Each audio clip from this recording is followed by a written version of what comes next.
do end up missing one, is Marshall and Ken willing to step in? Somebody with some experience doing it before, if I'm not here? I'd step in if you want me to. It'd be great, Ken.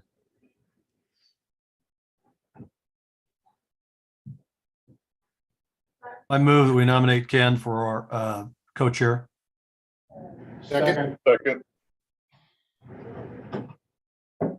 All in favor? Am I doing that now? Did we just? Yep, you're in charge. Okay. Well, all in favor of Ken being the co-chair, say aye. Aye. Aye. Any opposed? Nope. Well, I guess that carries. Let me find the agenda. Alrighty then. Well, the next thing, if you want me to let you know, it's rulemaking update, the critical groundwater area process.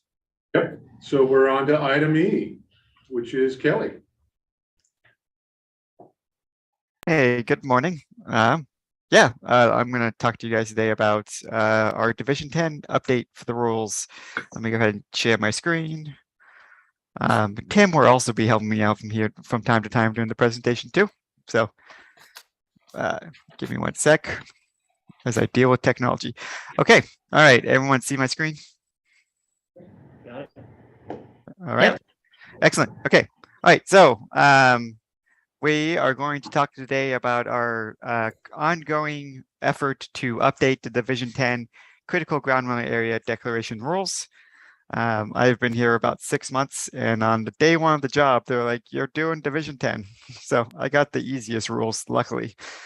That was slight of a joke there. But so what is a critical groundwater area? Let's get into that. So a critical groundwater area, a CGWA, that's a critical groundwater area. You're going to see that a lot. So CGWA stands for a critical groundwater area, is a designation that the department could go into a basin, and it allows for implementing corrective control actions within that basin.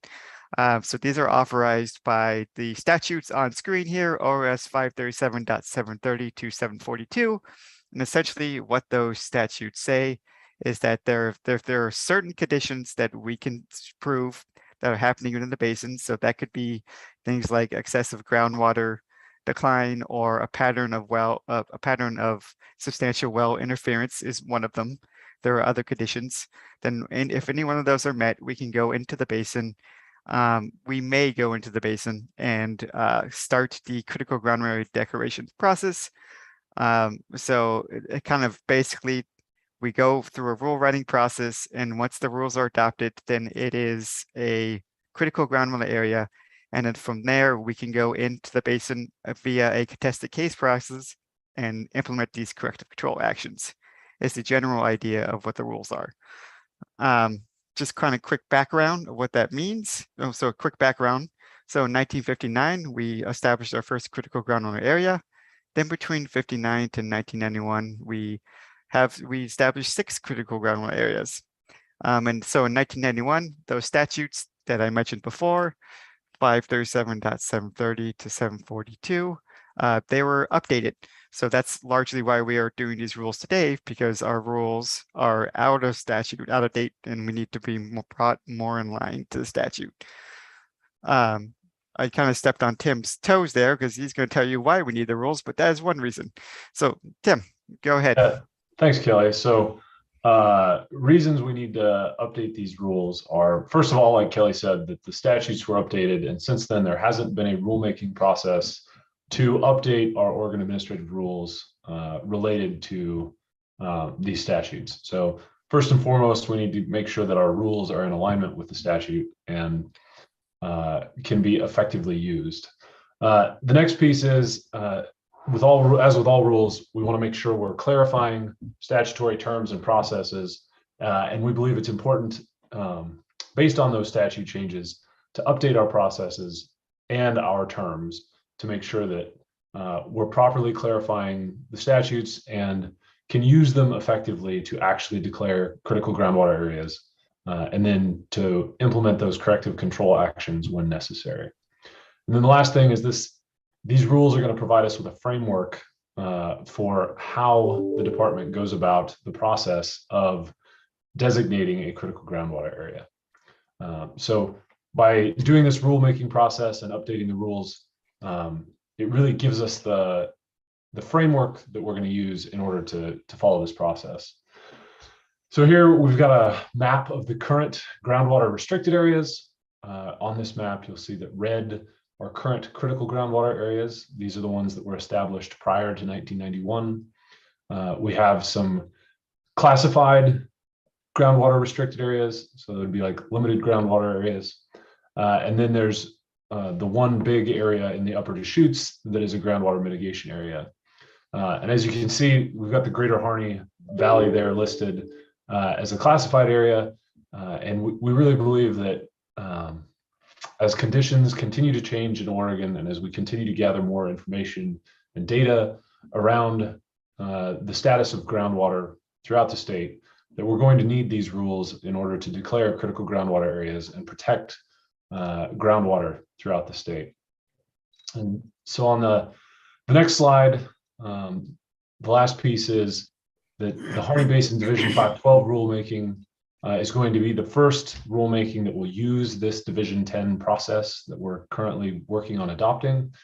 And the goal is to start that process in April of this year.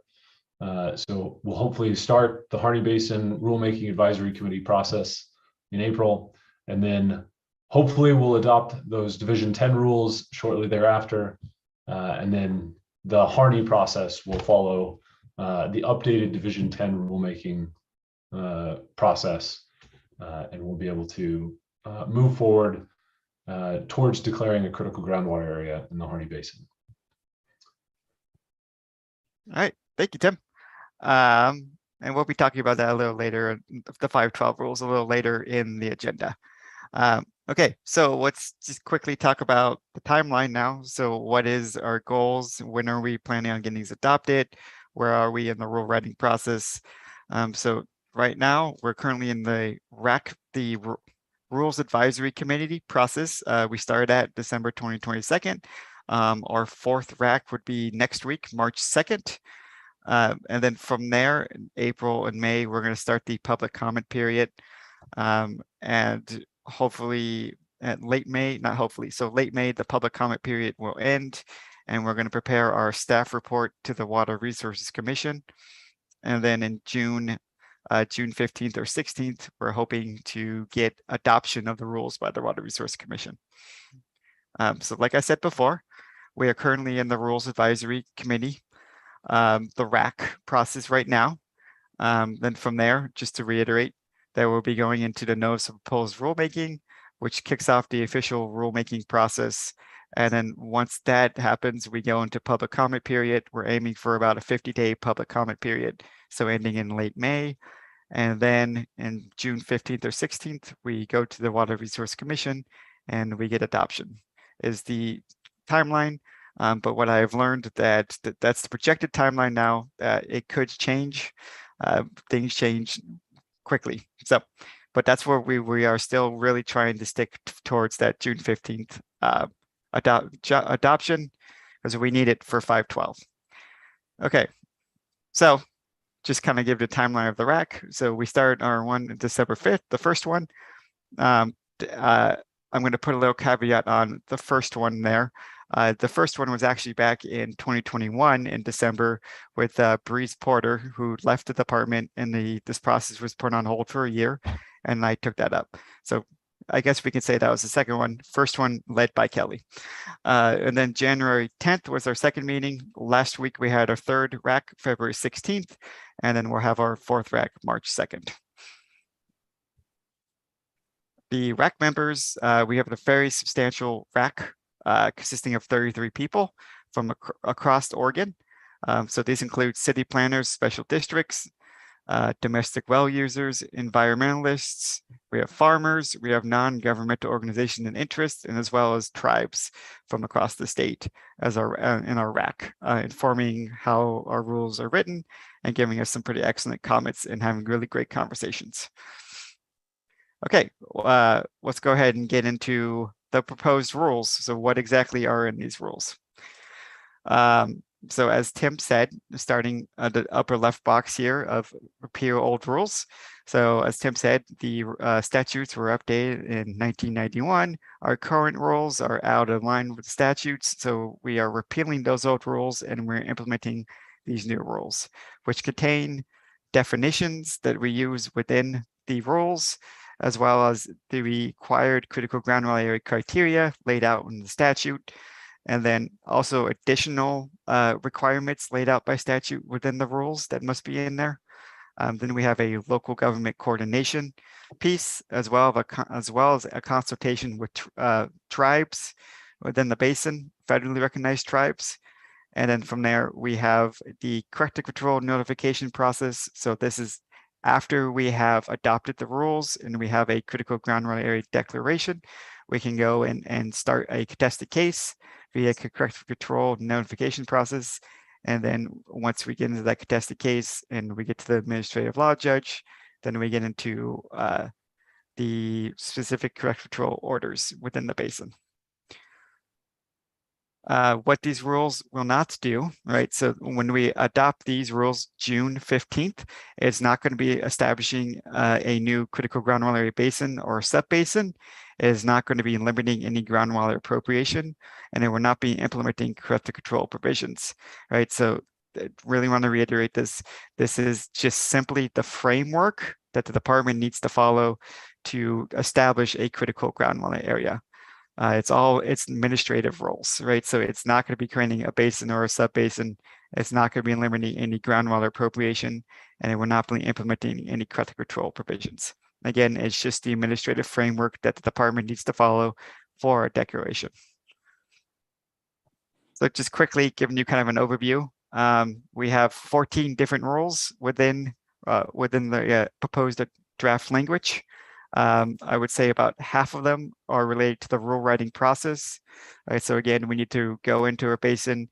We need to write rules that update the basin rules. That's what we'll be doing in Harney, and that contain critical groundwater area declaration requirements. And then once those rules are adopted by the Water Resources Commission, then that basin is considered a critical groundwater area. So these rules here, section 100 to 160, and then there's a 240 here that we added later in the process. So section 100, excuse me. Oh, let me make sure you can see my screen.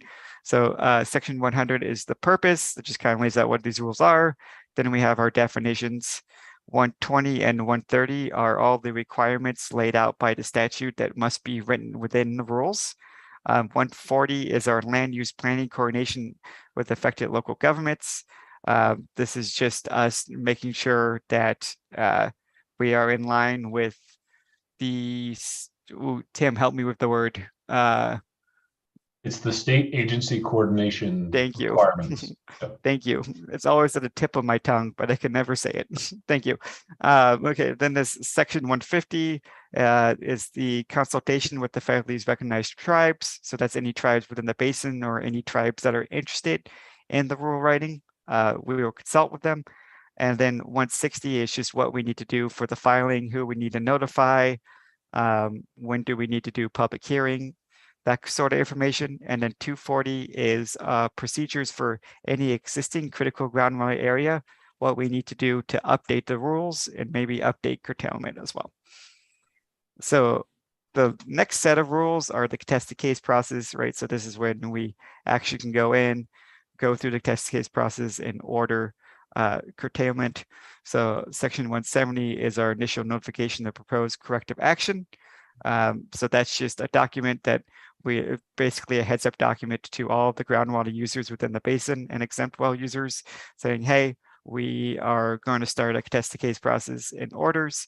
The notice of proposed corrective action is more of an in-depth document that kind of contains all the information and why we're doing it.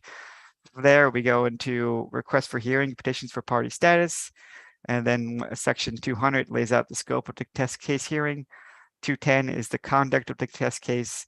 220 is the exceptions of proposed rules, and then 230 is when we get that final order, and oppose corrective actions. So in conclusion, right? So just kind of the takeaways from this PowerPoint is that a critical groundwater declaration is a declaration that allows the only declaration that allows the department to go into a basin or sub-basin and implement corrective control actions. We are currently in the Rules Advisory Committee right now. The last one would be hopefully March 2nd, and then we're looking to get these rules adopted in June in the Water Resources Commission. So that's what I got for you. So do we have time? Do we do questions and comments now? What is that on the agenda next? Yeah, that's I'm gonna correct. say yes. Okay. Okay. All right. Any questions, comments? And Kelly, could you stop sharing so we can see everybody on the Oh, screen there? sure can. Give me a second. Let me see. You.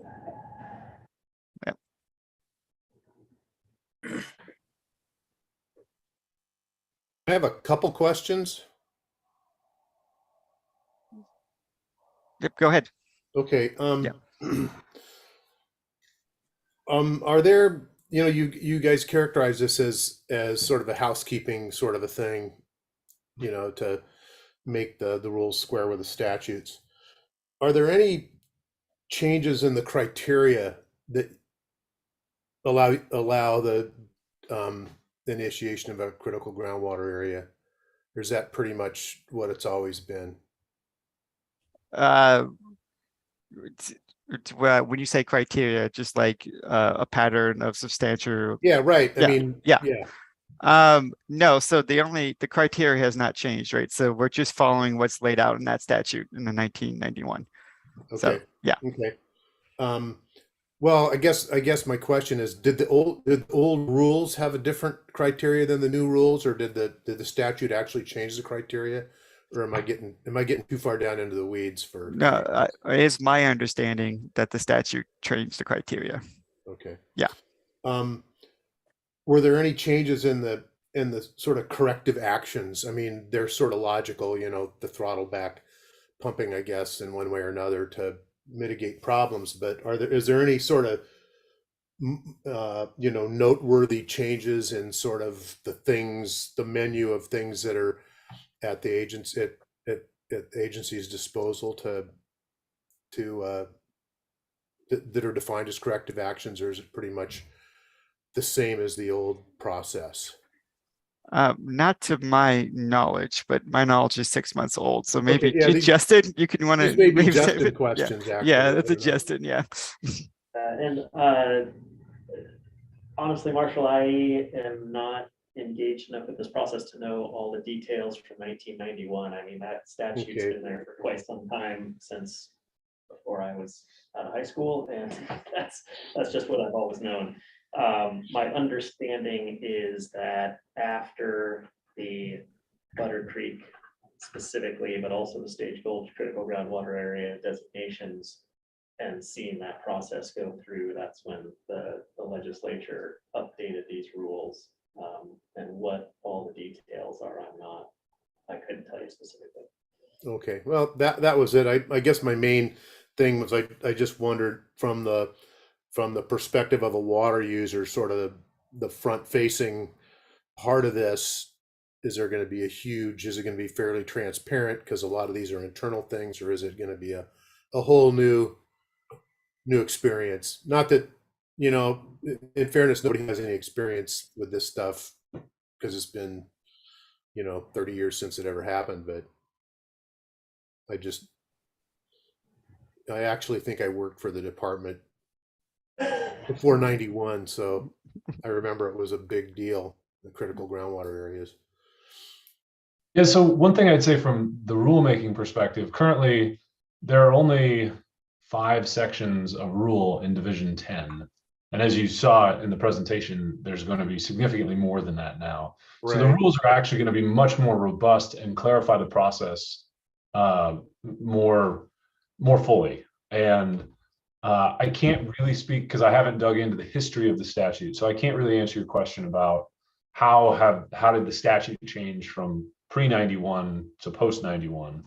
But what I will say is from an end user's perspective, when these rules are adopted, you should be able to read through them and understand what the powers of the commission are related to designation of a critical groundwater area and what corrective control measures they can implement in order to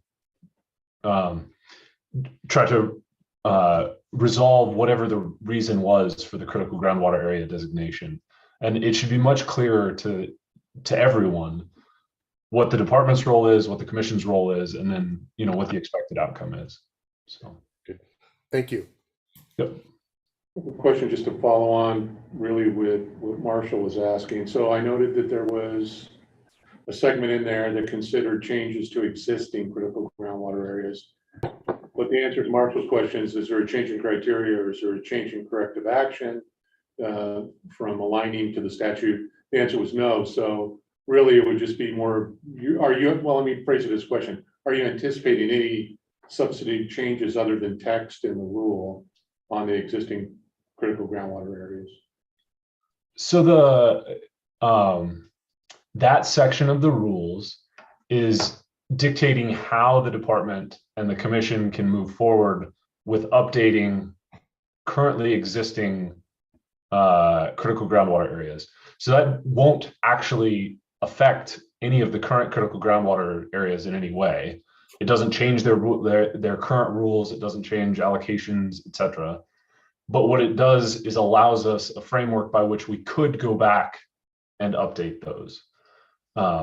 So depending on what the current, you know, the continual changing situation is within one of those areas, right? So Butter Creek, for example, if we continue to see declining groundwater levels, etc., we may need to go back and change the rules in order to update either the corrective control provisions or potentially update the boundaries of the critical groundwater area based on new science and a better understanding of how the groundwater flow system works within that area. And so that section allows us the framework by which to go back and make those updates and make those changes to improve upon the critical groundwater area. So it isn't just fixed and permanent forever. Does that answer your question? Yeah, clearly. That was a good, thank you, Dan. Yep. So I got one question here. I know, if I remember correctly, now correct me if I'm wrong, but in the Harney Basin out there,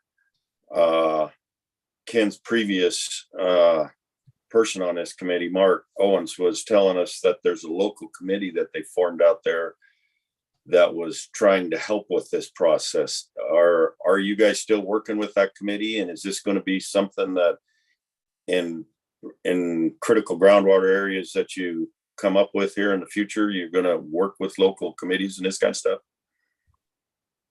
Yeah, so answer your first question. Yes, we are working with that committee. They've actually been invited to join the Rules Advisory Committee for Division 512 rules. So they will be very much a part of the process. To answer that second, I can't speak to the future, but I do know that in our rules, there's a lot of transparency written into it required by the department that requires us to go into the basin and work with the locals, hold on public meetings, like post our reports 4 months in advance. So we're definitely, as looking at the policy side, we will be trying to work with the basin members. We're not going to just go in there and not listen. We're going to try to find our best possible goal, right? We'll start at A, but probably end up at goal D based off of what they're saying. So we don't affect them as much because, you know, this is going to be, it's going to affect people, right? So we need to have that in mind when we do these rules. Okay. And Thank just you. to be clear, Ken, are you talking about the place-based planning group, that effort, or is that a different committee? Alexandria, can you speak to that and clarify that a little bit? Yeah, I'm happy to clarify, Tim. So the committee that he's referring to is the Harney Groundwater Study Advisory Committee, which was formed to help USGS and WRD staff working on the Harney groundwater study. So that was the 5-year study that wrapped up and was published in April of 2022. And it is written in our current rules for Division 512 to convene a rules advisory committee with the groundwater study Advisory Committee invited to serve on that Rules Advisory Committee by April 2023. So we are on track for that. Yes. So I guess Thank the you. answer, to try to answer the second part of your question, then Ken, that specific committee is obviously designated solely for that groundwater study. If we're going into a basin that doesn't have that committee formed, then we wouldn't be able to work with them because they wouldn't exist. But obviously, we're going to want to engage with the locals wherever possible. So. Yeah. But if the locals want some kind of a groundwater advisory committee like that, they can form it and you will work with them, correct? Absolutely. I see no reason why we wouldn't. Yeah. Yeah, and I guess just to clarify, the Groundwater Study Advisory Committee was if I remember correctly, that came out of a rules process, right? So Division 512 is the part of the Oregon Administrative Rules that has the basin program, like the rules that are specific to the various around the state. And while, when early in the presentation, when Tim put up the map of all the groundwater administrative areas, the Harney was a classified area, right? So in the basin program rules that back in 2016, the department classified, or the commission, I should say, classified that area for exempt uses only. So we recognized that it was over appropriated and we said, okay, we're not going to issue any more permits in this area, but exempt uses for domestic wells or stock wells or industrial commercial wells were still allowed. And during that process, in working with the Rules Advisory Committee and the engaged local folks, they had requested, hey, we want to know more about this, and hey, we want to have public input into that process of knowing more about the groundwater system. So through that Rules Advisory Committee process is where we designated that groundwater group and initiated the study and followed through with that. So will we, work with people in future? Absolutely. And just to be clear, that's the process by which we went through doing that in the Harney case.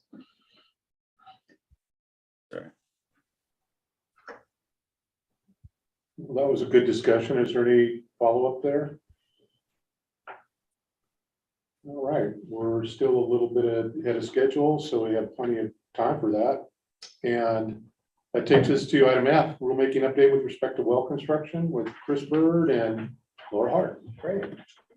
Thank you, Mr. Chair, members of the committee. Laura, can you get that on the screen, please? Yeah, hold on.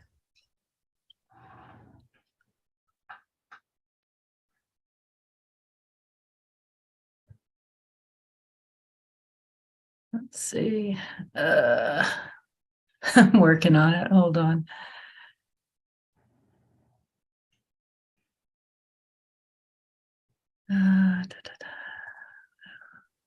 Stop.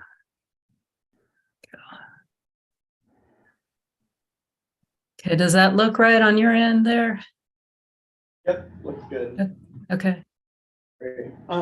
So we're here to talk to you today about the rulemaking for well construction. There are several bills that this is working to implement at least components of. And we'll talk about all of those. And but first thing we'll do is talk about kind of the rulemaking process. And Laura's going to take that piece. So Laura. Okay, yeah. And I think I was going to say hi to Floyd. He's been on our rack and very involved. So wanted to acknowledge that we've got a team member there in the room.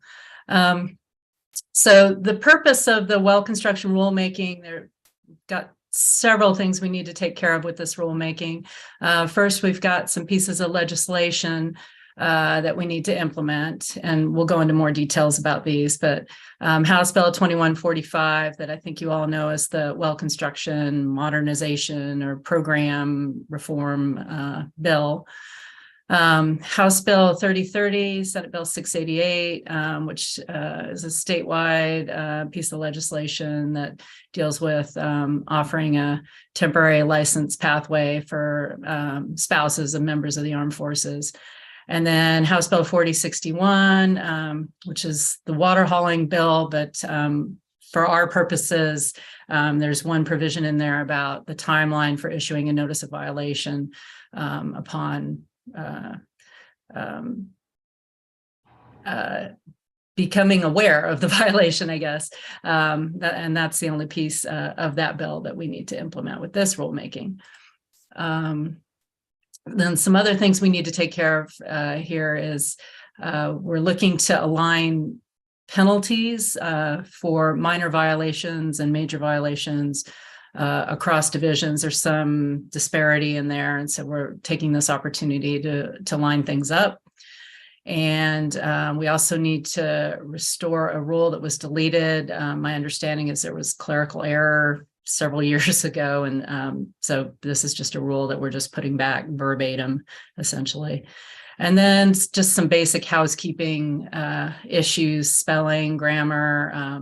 We've got some fuzzy figures that we're updating with clearer figures, and then I think there's some data-driven figures in there as well, that there's more up-to-date information. So those figures are being updated to capture that newer information. And so some of this you guys are well aware, but we'll go through it real briefly. Just the background on House Bill 2145, which is really the main driver behind this rulemaking. 2016 to 2019, there were several reviews that found deficiencies in the program. And in response to those reviews, our agency worked with you folks and others to draft legislation to address the concerns that were revealed in those reviews. And then in 2021, House Bill 2145 was passed, and essentially aims to modernize the program, protect the resource, as well as provide timely assurance to drillers that their work is being performed to standards. And we have effective dates that span from January 1st of 2022 to July 1st of 2024. And then this particular rulemaking doesn't implement all pieces of 2145, for instance, the WRF, the funding program. This is focused primarily on licensing requirements for drillers, the exempt use map submission, recording fees, start card notifications, well report requirements, including the e-filing that goes with that, as well as specifying a timeline for our department to review well reports for compliance. And then turning to House Bill 3030 and Senate Bill 688, just a little bit more information about this. I can't tell if you're seeing that or not. So basically this authorized, and this is again a statewide requirement, so all agencies do this. This particular piece of our rulemaking tracks right along with the statute. Authorizes agencies to issue 2-year temporary licenses for well constructors if they meet certain criteria, which we've outlined here. But this authorization is a temporary one, and again, lasts for 2 years, and it's non-renewable. And then the Senate bill piece mirrors the House bill, but then also adds this reporting requirement.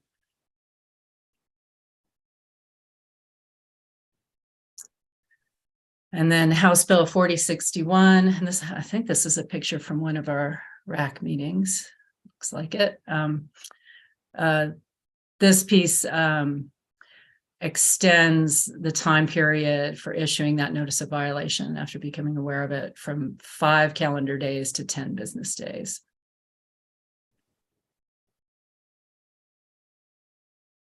Okay. And then our progress to date. So we did form a RAC. We've got 20 members. It's a pretty active bunch, I'd say. We've had a lot of good conversations and a lot of really good input from folks. We've held 3 hybrid meetings to date. We've kind of gone through everything with the exception of Division 240. So we have one division left to kind of tackle. And then we're going to go back through and review some of the earlier division comments that we received on some of the earlier division proposed changes. We have one meeting remaining that's scheduled for March 15th. And you guys are on our list of progress to date. We're presenting this update to you all now. This is a timeline, kind of similar to what Kelly's graphic, but so, we're in the RAC process currently. We're looking to publish the notice of a 30-day public comment period, April 3rd. That's when it'll go into the bulletin. Tentatively, we're looking at April 27th as our hearing date. It'll be a hybrid hearing in Salem. I think we settled on 3 to 5 p.m. for that hearing. And then the end of the public comment period, May 3rd.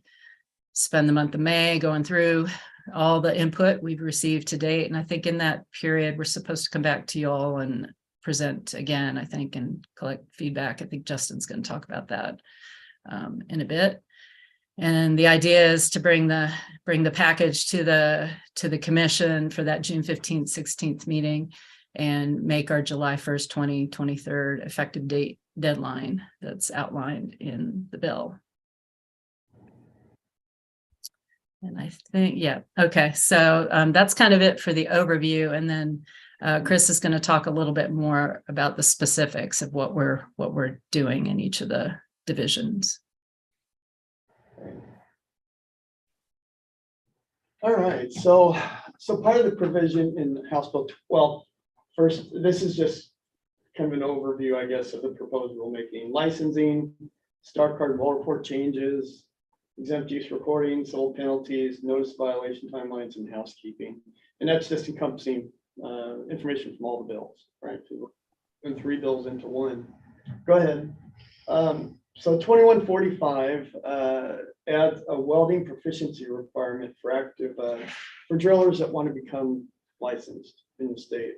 So starting on July 1st, any applicant would have to provide evidence of welding proficiency to us to get a license. That's been kind of one of the biggest hangups, I guess, in the rulemaking process. Is coming kind of to an agreement between members on what that means exactly. We're still working through that. The department's talked to a lot of schools, organizations, rec members to try and come up with some draft language. It's more difficult than it sounds, really. But anyway, so we're working through that. Hopefully we can resolve that. We should be able to at the next meeting. Finalize the language. It's our last meeting is the next one. So yeah, that's one of the biggies that we're trying to nail down. So, next slide. So House Bill 3030 and 688, as Laura mentioned, is the military spouse licensing rule. So that authorizes the department to issue 2-year temporary licenses for the spouses of active duty military members, as long as they meet certain criteria. We have draft language in the rules that I believe they've already made it through the RAC, kind of laying out the process for that. We don't anticipate a lot of these licenses being issued. They're only valid for 2 years. They have to meet all the other requirements, but they would be licensed in another state. So they'd have to bring us evidence of licensing in good standing in another state before we'd be able to issue them a license. Next slide. Star card changes. There's a lot of new reporting requirements on star cards, just additional information really that drillers are required to tell us about, including GPS coordinates and information on existing wells, information on if they think they'll need a special standard, things like that. I don't really think it'll be real burdensome. It's information the drillers pretty much already know. There is a mandatory recording requirement though in starting July 1st of 2024, where star cards will need to be and well reports will need to be submitted electronically. unless they have written approval from the department to submit paper forms still. We already have a process in place for that. And in fact, we have the majority of drillers already submit electronically. So we don't anticipate it'll be a big burden. We've also built a lot of tools in to help drillers kind of track their start cards, well reports online, request refunds, things like that. So it's kind of just implementing something that's pretty much already being done now. Next slide. Okay, then again, the well report changes, similar to the start card changes. Additional data, maps. Drillers will be required to submit information on the helpers that help with the wells if someone's assisting. We're building tools now electronically so that we can track those helpers, as well as unbonded drillers. In the past, we didn't have the ability to capture the unbonded drillers in a database where we could search. It'd be on the form, but we couldn't search those. So now we're just adding them to a database along with the helpers. And that is going to help us with licensing to, if we need to verify that helpers have experience to get a license, we'll be able to track the number of wells they helped on, which wells, things like that. That is really meant to help them as well as us in the future. So, next slide. 2145 also shifted the responsibility of submitting the exempt use map and fee from the landowner to the driller.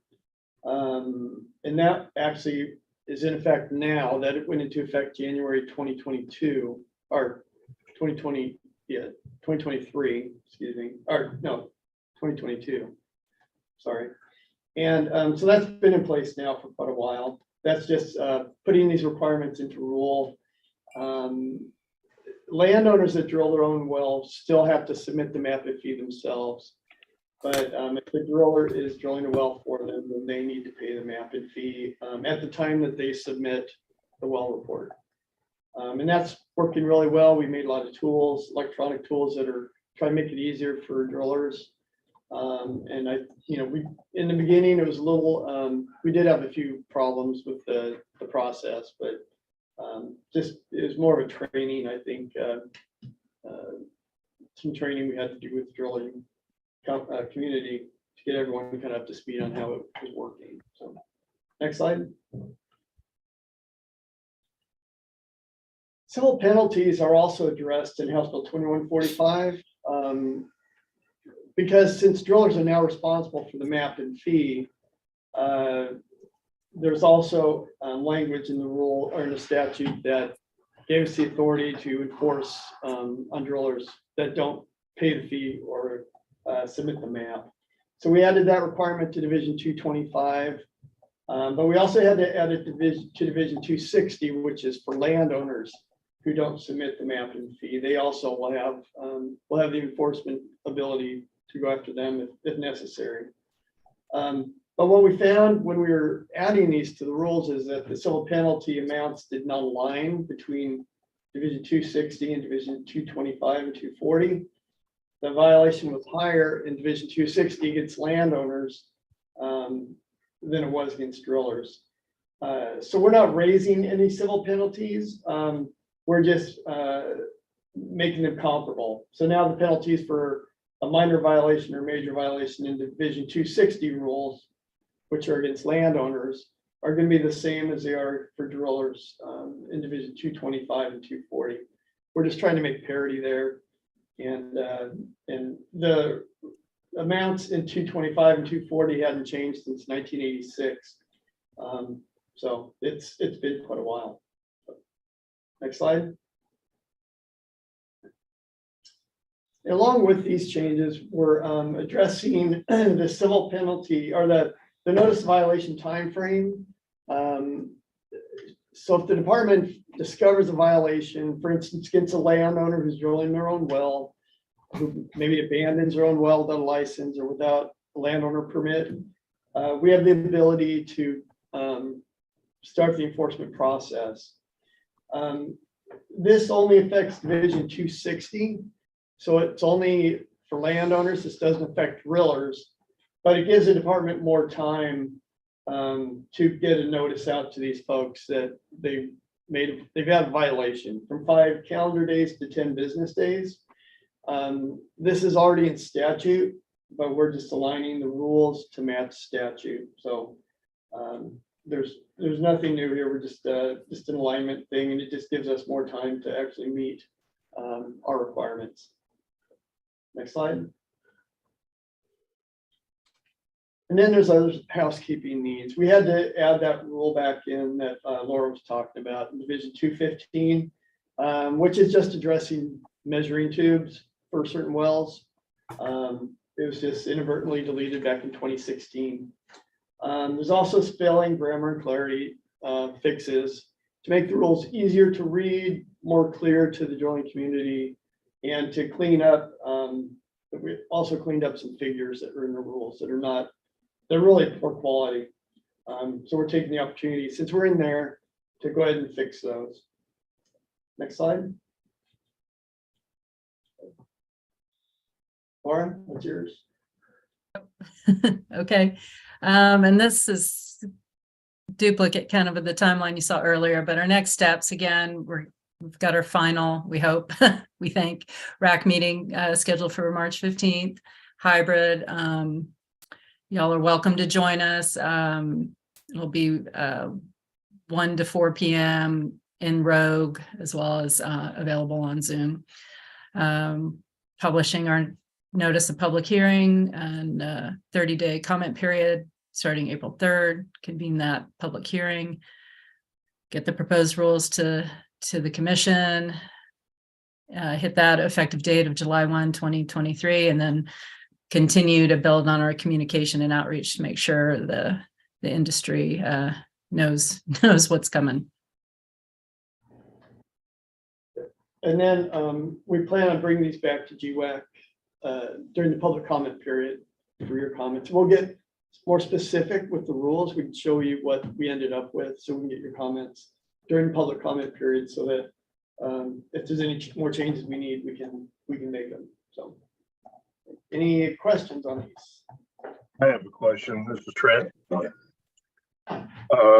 Going back to the welding requirement, I'm getting a lot of pushback or a lot of questions from the monitoring well installers, you know, as far as the monitoring well license is concerned. For one thing, as a monitoring well driller, you're not allowed to weld on site. So that's something that we don't train or teach. And is there any provision for monitoring wells as far as a monitoring well license?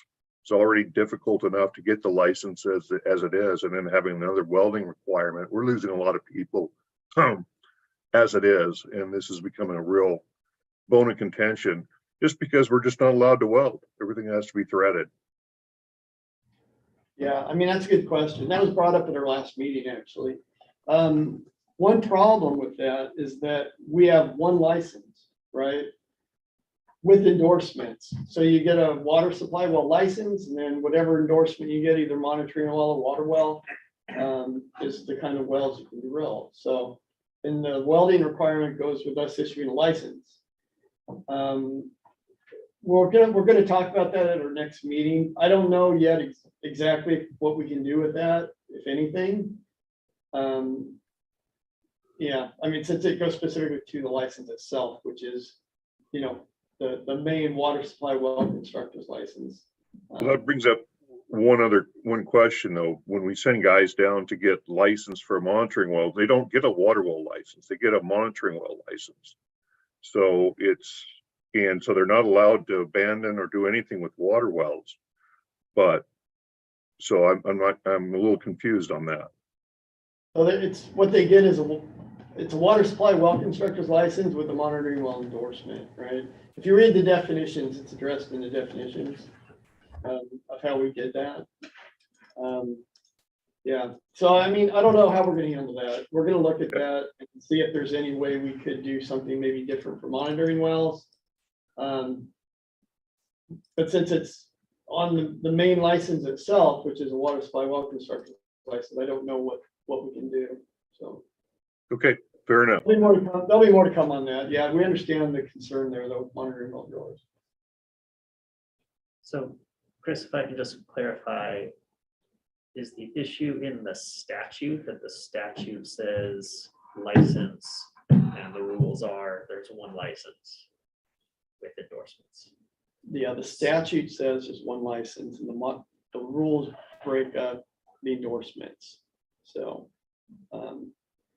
the statute doesn't say you can issue, you may have a welding requirement. I mean, it says there shall be a welding requirement for a water supply well construction license. Right. So, Okay. yeah, and it's, yeah. So I just want to be clear for myself and perhaps for Trent, in that we have to work within the statute. So we've got to see what we can do within that statutory language to address those concerns that have been brought up. So, Yeah, I mean, the statute says you have to demonstrate welding proficiency. So, yeah, our hands might be tied with that. I'm not sure, but we're gonna kind of dig into that. I appreciate that. Thank you. Chris, why is there such a focus on the welding? I'm not a driller. I'm a landowner that has drilled his own wells. Some of the easiest welding you're gonna do, it's nice thick casing. Technically, in my mind, you don't have to worry about leakage because you've sealed the well anyway. By code, you have to seal it, so you shouldn't have to be addressing contamination. It isn't a structural thing like building this building. Why such a focus on it? You'd be surprised at some of the welds we see out there. It's, I mean, we have, if you have a split seal, for example, with a well, you might have a lower seal and an upper seal with a water brain zone in between. You could have leakage between those zones. We have video of water shooting through bad welds. Your casing could break at a weld as you're placing it in the hole, and you could, part of the bottom could, part of the bottom piece of the casing might fall off or something. You never know.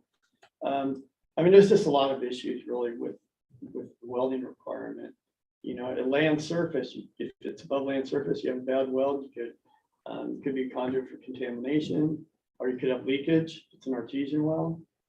Yeah, there's just a lot of factors really involved. I'm just curious because as far as I'm concerned, it's easy peasy for welding. Or maybe it's because I like welding, but Yeah, you might be good at it. We have some that think they're good at it, but yeah, we don't, there are others that, we have videos and pictures of failed welds. So it has been an issue. okay. Any other questions? I guess, so this is gonna kind of play into the next agenda item, but Floyd, do you have anything, like, as a person who's been sitting on the rack, anything that strikes you as? Well, I kind of in agreement with Chris, is you have different classifications of people that weld. And your determination that you weld where the seal is, that's fine if you seal to 20 or 40 feet, but if you're driving a pipe through aquifers and they have a leak, you're gonna have cross contamination or commingling the water that way. So I think it's critical. I don't think it's critical in the monitoring industry to require them to weld because they don't weld. But in the drilling industry, where you're putting pipe in the ground, yeah, it's not a structural piece, but it does have to be watertight. And the statute says fully penetrated with watertight weld. What we're handling right now is the proficiency or what's going to be required for that. Yeah, it's tough coming up with that language that satisfies everybody, the welding language. I guess just a question out of curiosity, is it also a potential issue with future modifications to the well if the casing needs to be jacked up? Is there I can attest. Yeah, okay. Yeah, it's somebody who makes part of their living reconstructing and repairing wells. Yeah. Whenever you need to pull a casing out of the ground, if it fails, that's where it fails. And a lot of times you can see that there wasn't, we specified double pass welding, on new construction in our specs now. So yeah, you can tell where somebody did a quick and dirty job, and it's just parts when you dug on. And and I can attest to all of the problems that Chris identified. Run a video camera down there and see where it's squirting in, and there's gaps. And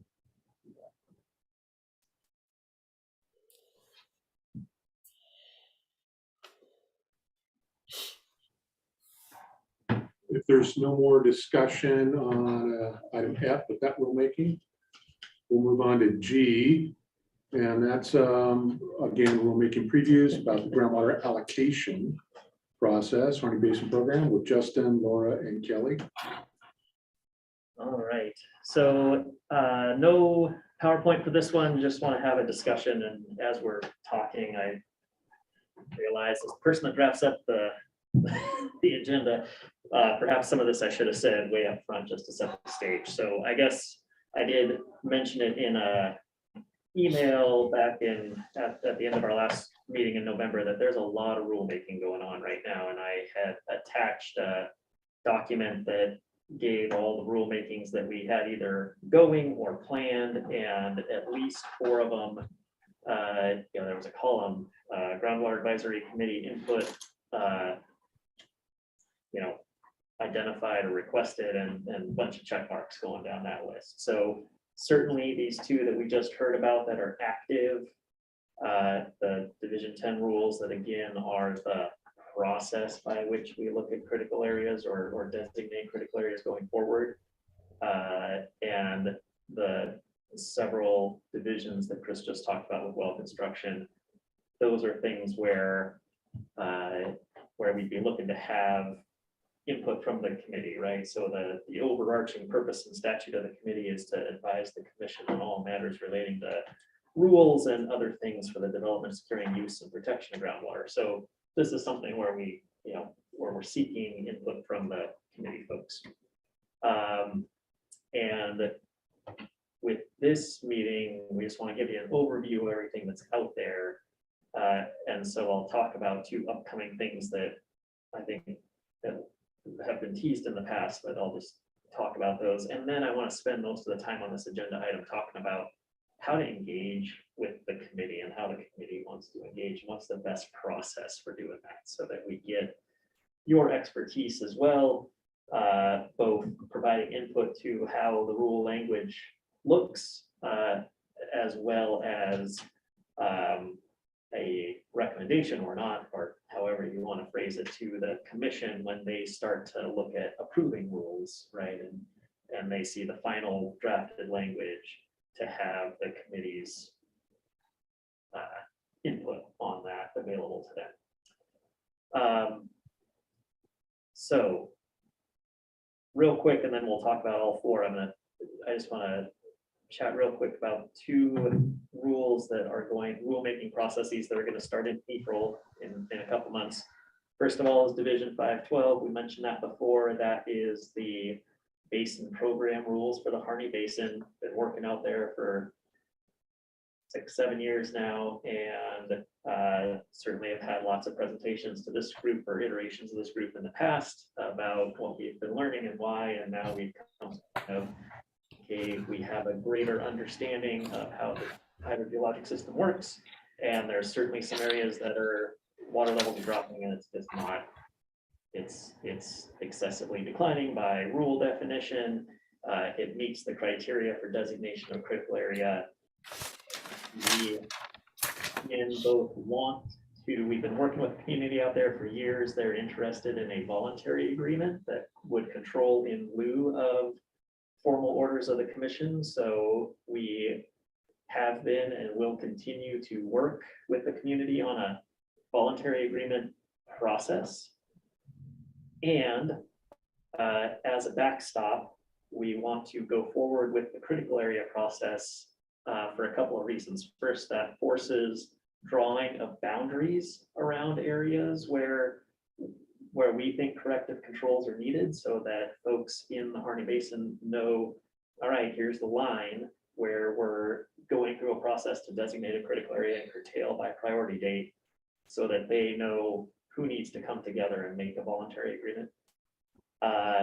And it also provides our statement of the goals of the corrective control provision. So what would our regulation aim to achieve such that a voluntary agreement can say, okay, that's the target that we're looking for, or we even think there should be a different target, and this is why, but it gives them a very concrete, this is what will happen without a voluntary agreement, so that the voluntary agreement can make sure they address all those things or know what will happen if that doesn't go forward. Know that Kelly and Alexandria have some plans to be out in the Harney Basin in a few weeks, so I'll turn it over to them just to give a quick update on what their plans are. Did we lose Alexandria? We did. Yeah, you still have me though. All right. So that's what that's worth. Yeah, so we are planning on going up and hosting a bunch of listening sessions from March 6th to the 10th. Will be, I think the plan right now, Alexander has more of the like in-depth logistics, is that we'll be at Rep Owen's office. Just kind of hope we are doing a news article to let the basin members know. We'll be just kind of posted up in Rep Owen's office, and then hopefully be attending meetings in the evening time to kind of just gauge where the public is.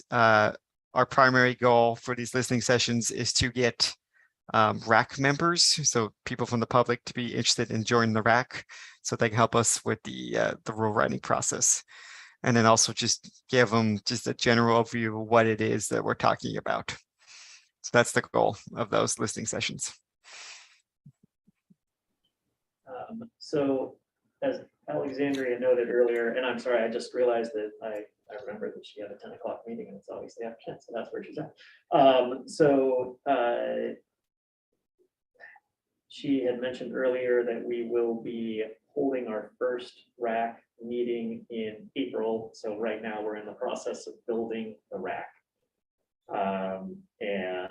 And then we'll go from there, and we expect to have a fairly involved and lengthy RAC process for the Division 512 rules. Certainly the critical groundwater area rules, when we're going to be starting the Division 512 before the Division 10 is done. So we're doing that in parallel, just starting the discussion mostly on, well, we'll have a good idea of what the Division 10 rules are proposing. They just won't be officially adopted yet, but we'll get the conversation started. We'll talk about voluntary agreements. We'll go forward, and Division 10 will be complete, and then we'll continue on from there toward the critical area designation. And one thing that Division 10 has, it's public engagement plus, right? So the public comment periods are longer and more involved. The notification is more involved. It's a regular rule writing and then some. So it's gonna plan to take a while. So the other thing we're going to start in April is our groundwater allocation rulemaking. So again, presented at past meetings about the commission's request that we look at updating the groundwater allocation rules. So that's a new application for a new groundwater right, and how we assess that for capacity of the resource and other public interest provisions, to be more protective of senior users, existing users, and more long-term oriented for sustainability of the resource. So we kind of, our last major engagement on that was a series of public meetings to get stakeholder input before we ever sat down to start drafting the rules. That happened September, October last year. Presented on the outcome of that November at our last meeting. We are currently also building the Rules Advisory Committee for that process, and they will also start. Our intention is to have that first meeting in April as well. And at that point, so we're also have an internal team making a first draft of the proposed rule revisions so that the RAC has something to start with and to start providing feedback on. And again, two major components of that is to address this heretofore undefined criteria for reasonably stable water levels. So we know what excessively declined is, that's defined, but we don't know what reasonably stable is, and that's supposed to be by statute the criteria that we use to assess whether groundwater can accommodate additional uses. And secondly, then addressing impacts of groundwater development on surface water, and recognizing that since the 90s, again, we've had a series of rules that have addressed short-term and individual impacts to streams, but we haven't looked at cumulative or long-term impacts, and that along with drought is creating visible effects that our water master core is regulating back surface water users earlier and earlier in time. So protecting that base flow portion of stream flow when it comes to the potential for new allocations. So those two processes are both going to start in April. We've got two processes that are in the works that are set to culminate in June. And the big question that I'd like to take, I guess, most of the rest of our meeting to discuss is again, how do we want to engage? So these racks have been rather large. I think it was 33 people on Chris's rack. Division 10, I think, has a similarly large number in the 20s, maybe. Is that fair? 33. I think you swapped them. 33 I Division swapped 10, and then yeah.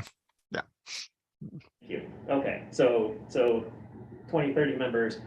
And again, we have this statutory, the Groundwater Advisory Committee, this group shall advise the commission on these matters.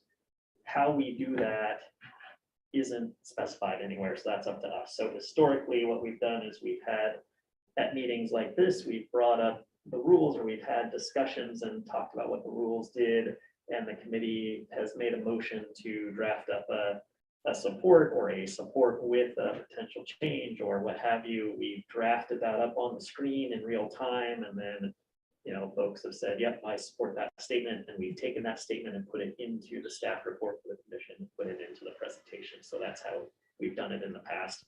It's not how we have to do it if folks have other ideas of what they'd like to do. One thing that has come up is if the committee wants to provide input that could lead to a rule revision, we think it's safest to do that during the public comment period.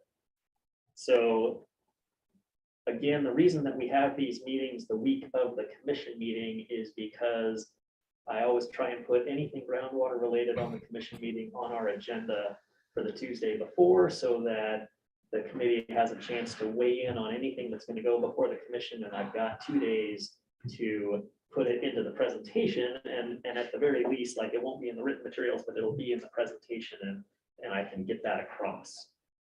However, if you were paying, if you had schedule in your mind, which you might not have, we were talking about public comment periods in April and May for these two existing rulemakings, and then our next meeting is until June.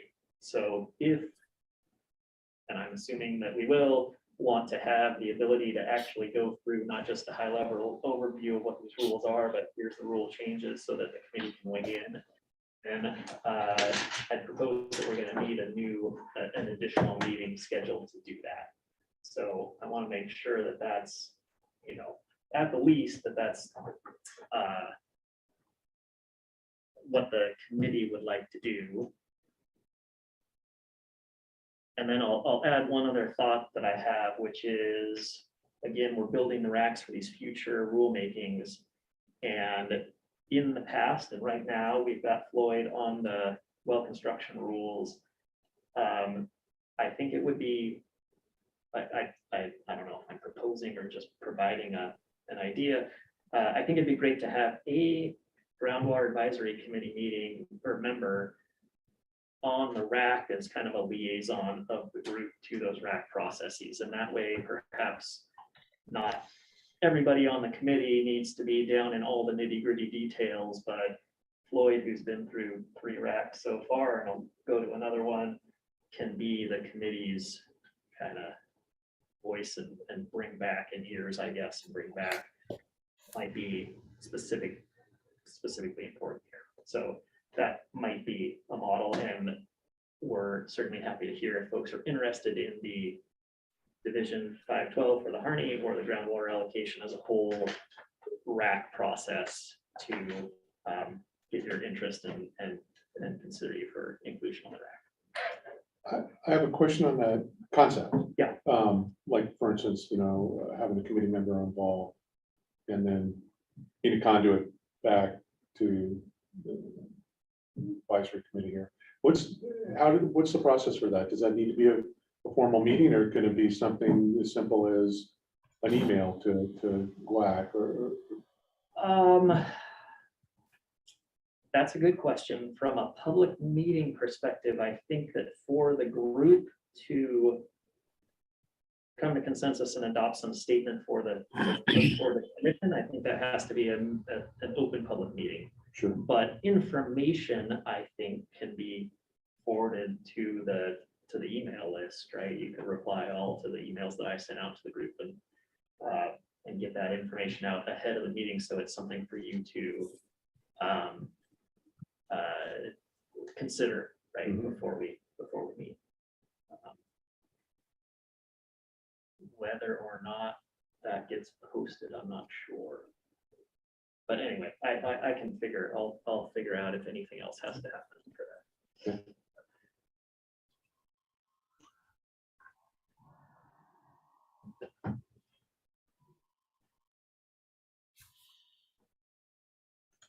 So I guess, first of all, how does that sound? Saw to folks? Marshall had his hand up, so you might ask.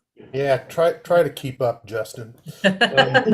No, I just, you brought up a really kind of important thing, I think. I mean, these committees are hugely important, and I applaud the agency for really standing these groups up and getting a lot of public input.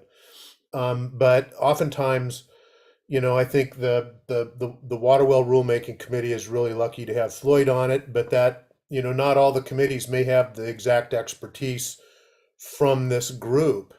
And so because of that, I've always thought it was good that rules were kind of run by this committee before they get, presented to the commission or whatever.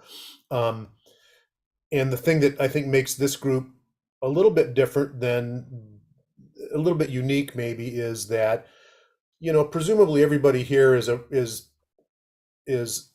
suitable or appropriate representative for different facets of the whole groundwater universe: water well drilling, water users, municipal water users and irrigators both, hydrogeologists, people that sort of understand in a different way the physics of everything. And so it's kind of unique. And I've always wondered about the timing of our meetings, and I'm not really suggesting anything here, but it's something to think about in the future as we're scheduling them. It always seemed like a little bit of a tight time frame for us to provide meaningful feedback 2 days before these rules are going to get presented to the Water Resources Commission. And I've always wondered why that timing is so tight. And if it might be more fruitful to have more time to be able to, for us to evaluate proposed rules and you guys to sort of digest any suggestions that we make. So that, I don't know how to explore that, or how to deal with that, but I take pretty seriously the whole statutory and administrative rule language of the reason for this committee. It's to advise the Water Resources Commission on all matters related to groundwater. That's pretty broad, and that's kind of it in its entirety, and you can read a lot into that. So I think I've never really been happy sort of just sitting through meetings and kind of I'm not complaining here in any way, but sometimes I've felt like, we're just sort of like getting talked at and then people move on. And that's not to say that we haven't had some great opportunities um, to make some suggestions and have them incorporated and to propose things that you guys have really carried forward, like the whole groundwater budget analysis in the state and stuff like that. But it would be really interesting, I think, productive to think about how we time things when things are presented to this committee, and if we need to change our meeting dates so we're kind of able to ponder stuff and have input while you're in the thick of developing it in the public comment period. Say, I'd be all for that. I'm not really married to any particular schedule for these meetings, other than I want to maximize my time and everybody else's time here to make sure that we're able to provide meaningful feedback in a time that you guys can use it.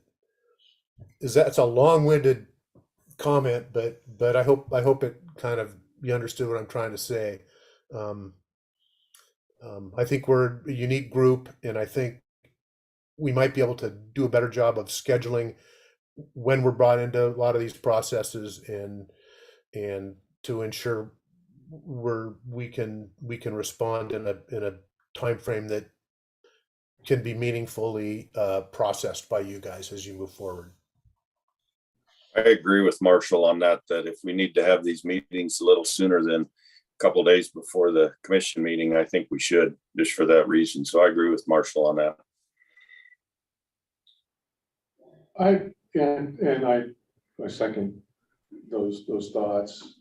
So speaking as a hydrogeologist, like, on the committee, and you think about where you have an opportunity to have your experience have some limited value at all. It is in things like some of the topics you were talking about with these two rules, boundaries, for instance, in Harney. I'm super interested in reasonably stable and how that's assessed, and long-term, cumulative long-term, that's pretty broad too, and there needs to be some reasonable sideboards on things like that. And so, in addition to the timing of it, it raises a question, which is, I think, what you brought up in the first place, Justin.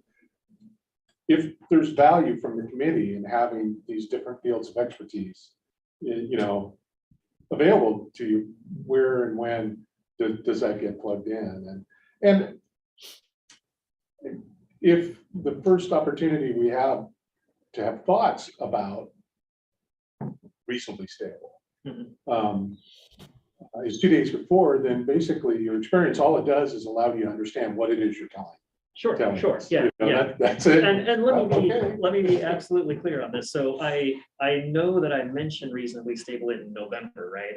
And I think that I even threw out, like, what is reasonably stable as a statewide metric. Yeah. And one idea that we had heard through the public comment is, what if that's based on the way we construct wells? What if reasonably stable is recognizing that we typically put in 20-foot sections of pipe nominally, and if somebody buys a rural piece of property and puts in a domestic well, they want that domestic well to work for 50 years. So what's reasonably stable with respect to how that well is constructed? And if you hit water and then you put in 1 pipe length, 2 pipe lengths, 3 pipe lengths, do we tie reasonably stable to some available drawdown below whatever the water table happens to be there? Yeah, so I want to be clear that while that's not like official input to the rules, like, I do want to, like, for these rules, hopefully we're giving as much advance notice as we can so we can start talking about it now. And I'm happy to have those conversations and shape, just like the public meetings that we held, get your input on before we ever put pen to paper or whatever, fingers to keyboard, and get that in there from the beginning. So that's there. I want to make it clear that that's there. Now, from the perspective of, does the committee want to speak in a way similar to Iraq and say, hey, we really recommend this be considered for inclusion in the rules? That, and as a committee, like, not as an individual, we're going to give our ideas, but as a committee, we're going to make a motion and say it. That should we think, just to be on the safe side, that should come in the public comment period for that to be recognized, and then potential changes made. But the input is great. And I think I'll go back to the backflow prevention rules. We were talking about that and got great input from, I can't remember who, but some of the well-drilling folks on that we actually made, rule changes based on the conversation we had here. So there's definitely, through the conversations, we're already implementing that. But I agree, like having a meeting during the public comment period to actually look at the rule language would be great. Also, I'm happy to change when we have our regularly set rules. So I guess I'm proposing an additional set of meetings, right? So we've typically had 4 meetings a year, and maybe we need more. But if we don't want more, then yeah, we should adjust them. The one risk to adjusting is we aren't always commenting on rulemaking. So rulemaking is a long thing, and we have plenty of time for input, but there's grants and loans for feasibility studies and what have you. And I try and bring in the folks from the grants and loans department to give an overview of that before we present it to the commission. And that presentation and all, like, I guess the grants and loans are known, but basically it gives this committee the chance to have a preview of what's going to go in front of the commission. And then if you feel like you want to advise on something that's, not rulemaking or not in that genre, but just like a note to the commission agenda, you've got the opportunity to do that.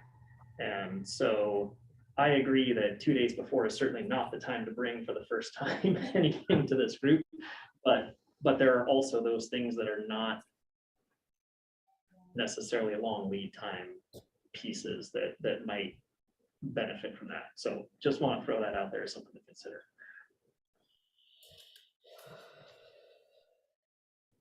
I have nothing against a little homework per se, as far as reading the emails, which I did yesterday, pulled up some of this stuff and read through some of it. And I think that's part of the responsibility of being on this committee.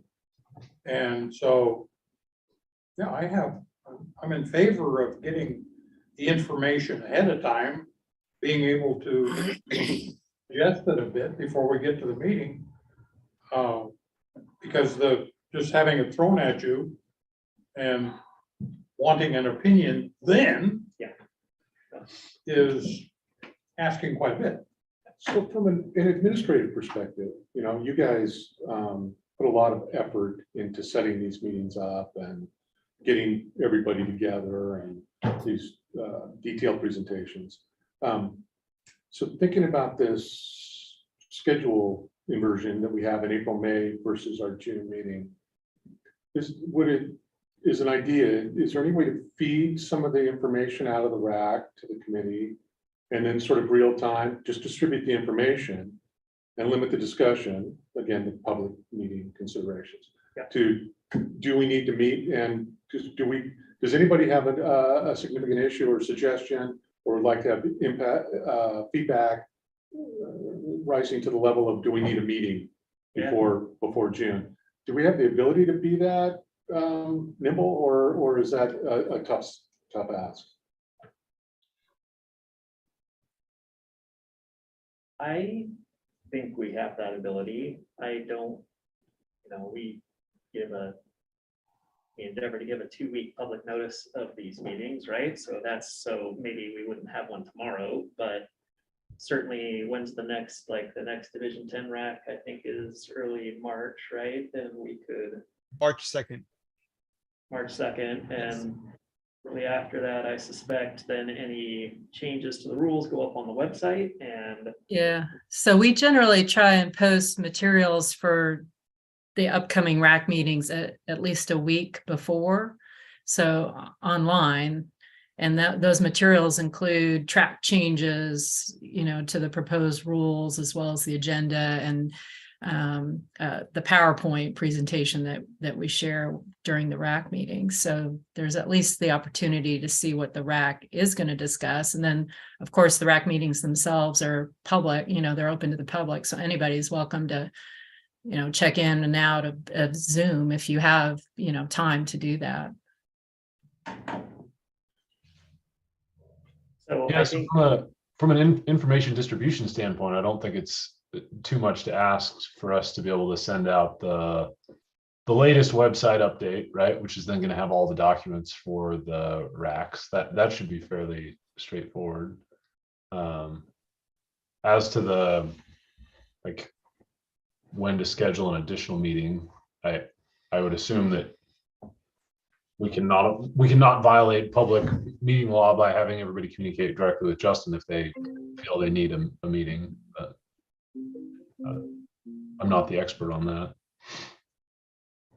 Just quick comment. I think that's all makes a lot of sense what you guys have just talked about. I would, and I'm speaking for a guy who's not going to be on this committee a year from now, so I can suggest all kinds of things, and I'm not going to have to live that reality. But it seems to me that there are certain rules that are probably more important to members of this committee than others.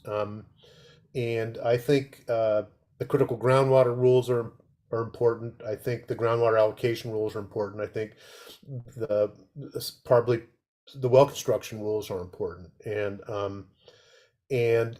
I think it might be worthwhile if we thought about, and you guys, we don't need to resolve this today maybe, but once those rules are out and you guys send an email out to everybody and say, hey, these rules that might be near and dear to your heart for whatever reason are in the comment period. And if enough of us got back to Justin and said, I think the committee should weigh in on these rules, maybe you could propose a meeting, and then if we could get a quorum to say, yeah, we'll be there, then we could, as a group, make a comment. Because I'm assuming that a position or a comment about a proposed rule from this committee would carry a fair amount of weight, more than just Marshall Gannett, member of the public, blithering on about something, So I'm just looking for a way for us to have meaningful input early on enough in the process to be the most useful. Anyway, so that's something to think about. And again, you don't have to answer it now, but I'd be interested if knowing at least if other members of the committee would be amenable to maybe a sort of a hey, here are these rules. A number of us have read them and have some thoughts about them. Would we be willing to get together in an additional meeting this year to weigh in and hopefully make some meaningful suggestions? Would folks be interested in that? Absolutely. I think that's a little bit similar to what I was talking about earlier. And we may, it may very well turn out to be the case that on review, we say, yeah, no additional meeting needed. We have some questions that can wait till our next regularly scheduled meeting. So it could go either way. Yeah. Well, anyway.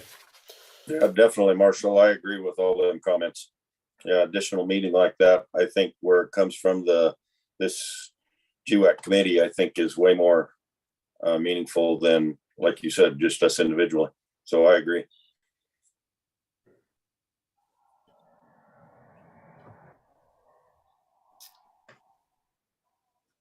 So anyway, something to think about. I think Justin was saying to have that be effective, it would have to be during the public comment period. So maybe the goal would be to try and have that meeting early on. So if it's a 60-day or 90-day comment period, do it, on the front end rather than towards the tail end, so that we can respond or address concerns or comments that come up through your process. I think Ken had a comment. He's trying to make a comment.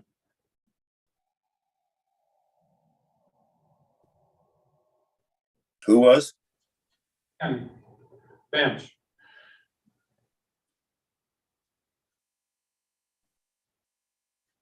Just looked for moving and there was the highlight around it, but I couldn't hear him.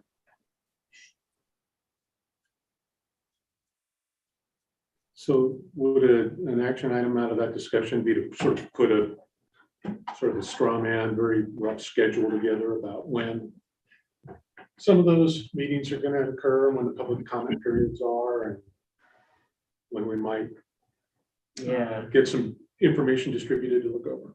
Yeah. I think we've already sketched out some, straw timelines, but we'll definitely take a look at that and make sure we factor in this committee and getting your input during, early on in that public comment period that we're tentatively looking at. Sounds So, good. Laura and Kelly, did I hear correctly that you're both going to have another RAC meeting in March for the two ongoing rulemakings? Okay. So how about I will ensure that the Groundwater Advisory Committee gets a summary or an email that says, okay, this RAC happened. The new materials are up on the website. Here are the links. Here's the rule language changes. Second rulemaking, same thing. So you get it all at once. And then question, would you like to meet during the public comment period? That would be in, I think April would be a good time to do it. So maybe I'll give a deadline, right? Like You would need a two deadline. weeks to hear back. And if so, maybe I would already sketch out potential dates to hold so that people can get it on their schedule in April. And then we can see if people say, yep, we want to meet in April, and then we can select one of those dates and we can talk about either or both of those rulemakings at that time. That sounds I good. can't speak for Division 10, but I'm, the well construction, we have to be done by that July 1st. So we're going to have public comment during the month of April. So you can start looking at your calendars now, I'd say, if you want to meet and give us feedback on that anytime after April 3rd, I would say.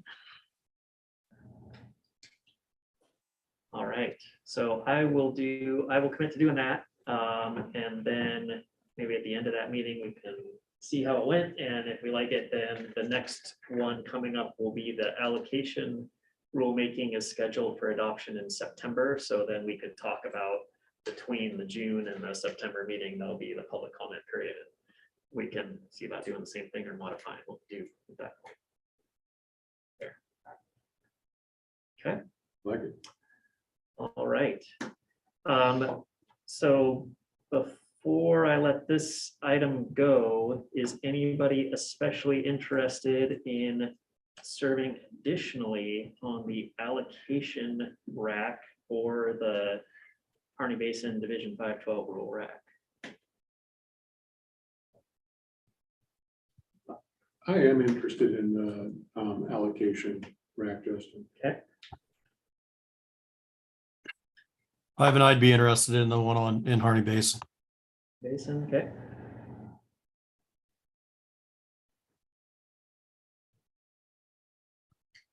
All right, great. I will pass that on to the folks that are, the folks that are making up the racks are on meeting here, Kelly and Laura, so heard it from the source. We'll get you on the big list at least. I mean, I don't think that we can make any promises at this point, but we'll get you on the big list of people to consider. And we'll go from there. And yeah, I appreciate that. Yeah, good for you guys. That's great. It really is. All right. All right. Well, if there's no more discussion about agenda item G, then we're on schedule. Moving on to H, the Klamath Project groundwater update. Justin. Okay, so I had meant to pull up, give me 1 second here. I meant to pull up a hydrograph. That would be from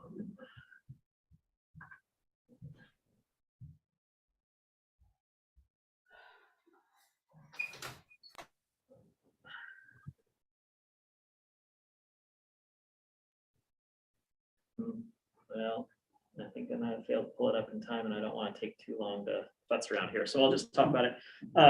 I had forwarded to this group earlier a press release that came out talking about groundwater allocation or drought potential in the Klamath Basin. So in the Klamath Basin, you'll recall we've had, well, may or may not recall, I don't know the exact statistics, but over some significant period, I think 10 years roughly, we've had more years of governor declared drought than not. And during a governor declared drought, when surface water becomes less available and some surface water users get curtailed off on the prior appropriation system, the drought declaration has opened up a process by which folks could apply for emergency groundwater use. It's a 1-year emergency drought permit, and it's basically a type of supplemental permit where the drought declaration is taken into account in the public interest process. And that kind of changes the criteria against which a new application is assessed, or maybe it doesn't change the criteria, but it brings in this additional consideration of a short-term use to alleviate drought impacts. Over the many drought declarations over the past roughly decade, we've issued a number of drought permits, and we've seen that groundwater signal. We see a strong pumping signal when we do that. There's recovery in the winter, but usually not to the level at which we started at the beginning of the year. So there's some step down in water levels. And in years where we haven't had drought declarations, when we've had normal water years, we've actually seen a bit of building of the water table at that point, right? And ideally, that's how the system would work, is we use groundwater when surface water is short, and then ideally the surface water is available the next year, and the groundwater system recovers until we need it again. But having used it more years than not for several years, we're seeing those cumulative impacts in water level declines. And last year, obviously, we hit a real critical point where we went from a few dry domestic wells to hundreds in the basin. Last year, we decided because of that impact, we wouldn't issue as many. We issued one drought permit that was on the west side of the basin near the Cascades. And this year, after looking, we went out in January and gathered some water levels around the basin, saw again, even without issuing drought permits, the water levels had dropped again, or we're starting at a lower level this year by a few feet in cases than the year before. So similarly, we put out a press release that said it wasn't likely that we were going to be issuing a significant number of drought permits in the basin this year. Justin, can I bring up a question real quick? I just want to ask now, most of those drought permits, now correct me if I'm wrong, are down around the Henley, Merrill, and Malin area, correct?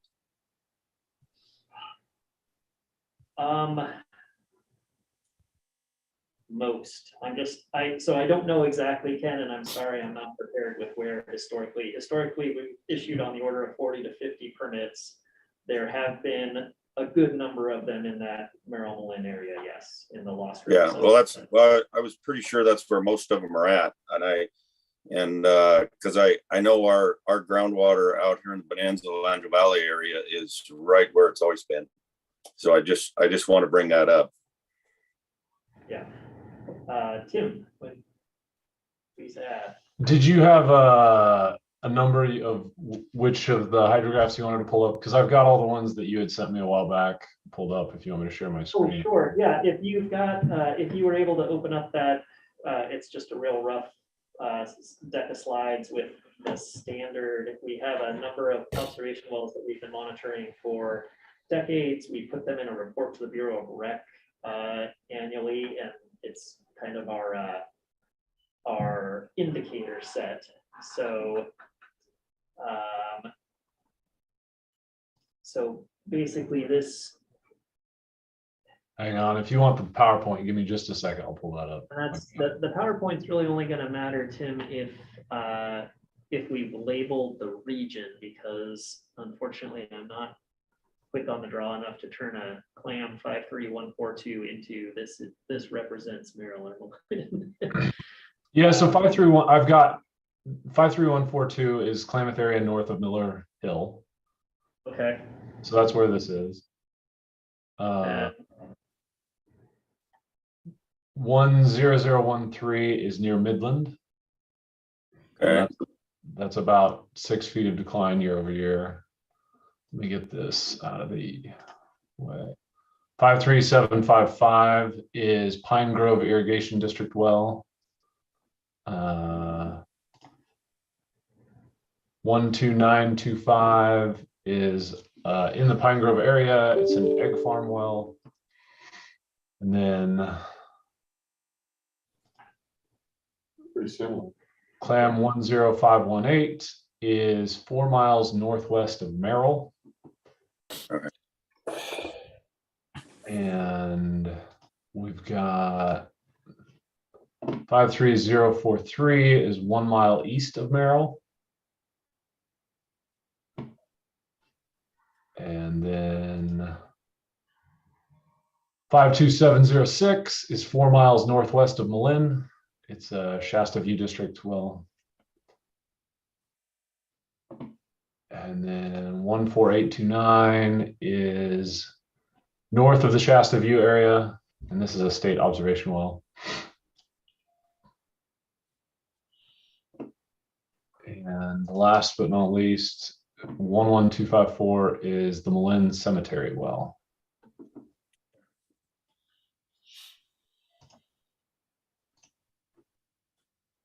so this little spot on the agenda, again, was mostly just an awareness statement for the committee to keep you up to date on current events and that recent press release and conditions. So nothing coming before the commission, just trying to communicate as early as we can what the conditions are that we've seen so far this spring. I want to also stress that we wanted to get an assessment and the word out as early as possible for the growers, because the feedback we heard last year was, hey, you gave us this message in March or April when we were already counting on that being the case. So we wanted to get out early. That does mean that there's likely still recovery going on. So the numbers that you see here are kind of worst possible. And if we expected the water levels to go anywhere between now and March, it would be up. That being said, there's a number of permanent supplemental rights out there issued in the early 2000s era. So, when we started seeing issues with the salmon during that 2000, 2001 period, people started applying for permanent rights. So there's still a goodly number of groundwater rights that get used in the event that surface water isn't available. It's just that as things have gotten worse over the years, the emergency use permits that we issue for 1 year periods, those we're gonna scale back. Anything having to do with those supplemental rights would be a critical groundwater area issue. So that's the only way to address these additional declines, which again are part drought, part use. What is the normal timing for a grower to respond to the surface water supply forecast and then be thinking about an emergency drought permit? When does that usually occur? I would look to Ken for that. I know the emergency drought permits can't be applied for until there's a governor declared drought. And that happens based on a county request. And the county works with Council of Federal and State Natural Resource Agencies to assess conditions looking forward and what we think the drought situation is going to be like in the summer to get those declared as early as possible. But the guys are working on getting their plans organized even as we speak. So yeah, anytime between here and by anytime, sometimes say even as early as March, they can already be trying to plant. So yeah, it's in the process right now. Thanks, Ken.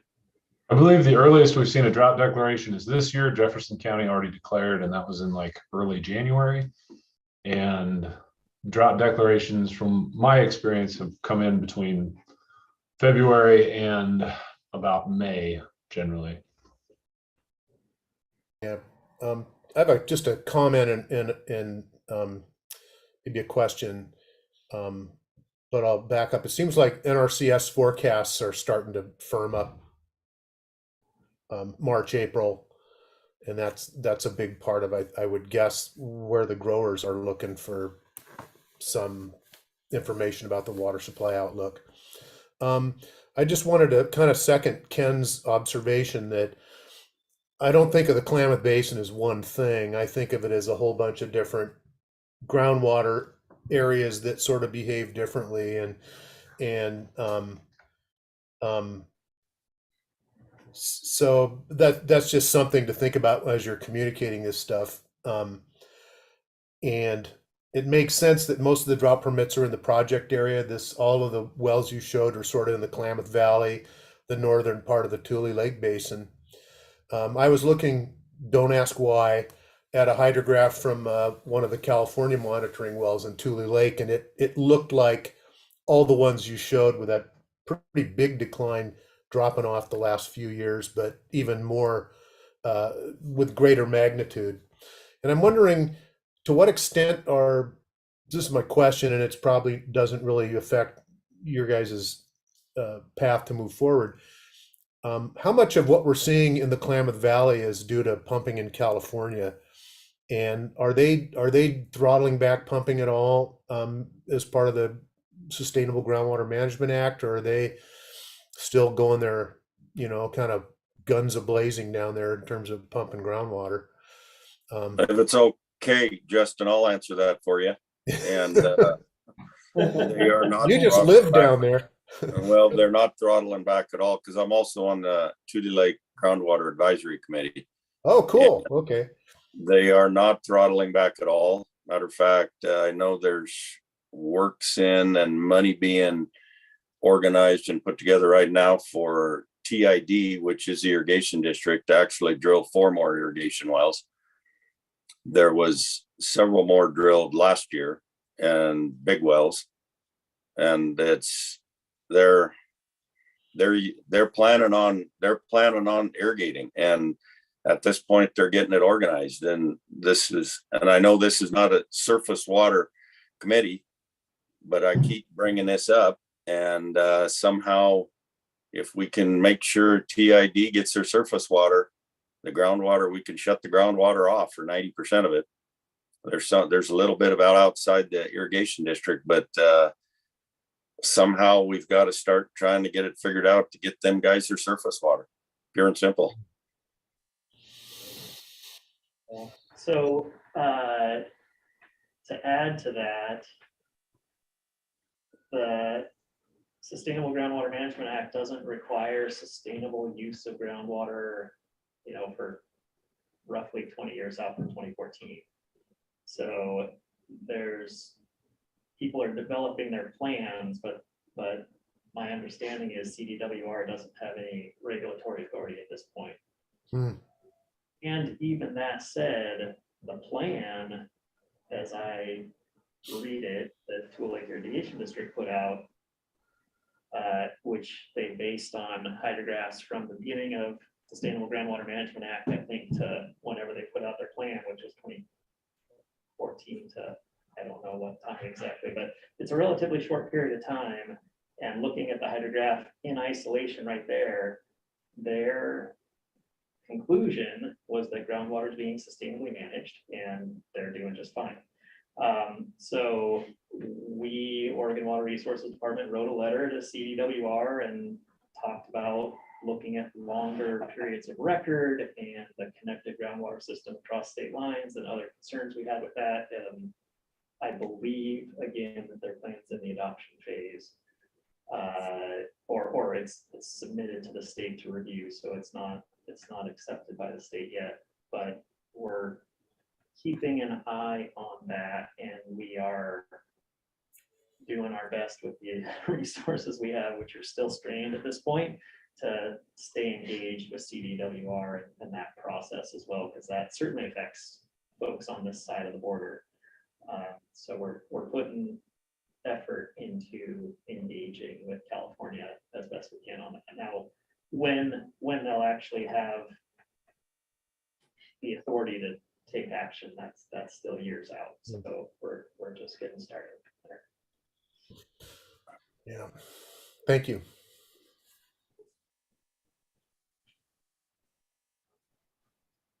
And Ken, those were round numbers from a cursory look. So if you've got more details, I welcome you to add or correct anything that I've said that you're aware of. That's off there.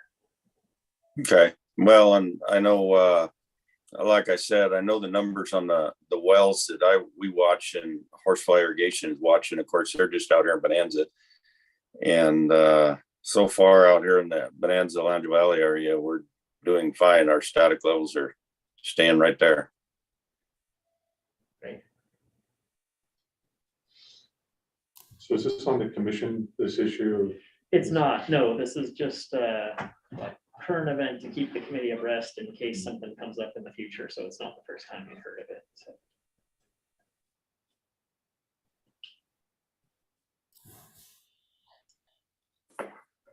And if the committee here was interested in advising the commission one way or the other on what California is doing, I would ask that you let me know so that I can actually research and have the specific language and what have you from Sustainable Groundwater Management Act plan that's being put together. So. Well, I mean, I don't want to, I really kind of feel like this is Ken's right in his backyard, and I don't really want to step in it, but it does seem like that. I mean, we're managing groundwater resources in Oregon that affects Oregon irrigators and Oregon's economy and citizens of Oregon, and it's your ability to do that and get the outcomes that you would like to have with respect to managing the resource are being apparently dramatically impacted by an adjacent state. And it seems like there's there's only so much that's within your wheelhouse that you can do about it, the way that the laws are structured and interstate, but somebody feels like somebody ought to be doing something in addition to what you can do. So what do you think, Ken? Do you think that the committee ought to ask Justin to update the commission? I don't know. I got real mixed feelings about it. And like I said, my mixed feelings once again go back to the surface water. And I mean, the surface, and I bring this up because that's the easiest way for the Water Resource Department to shut all them California wells off, for 90 to 95% of them, is if the Oregon Water Resource Department makes sure that TID gets their surface water.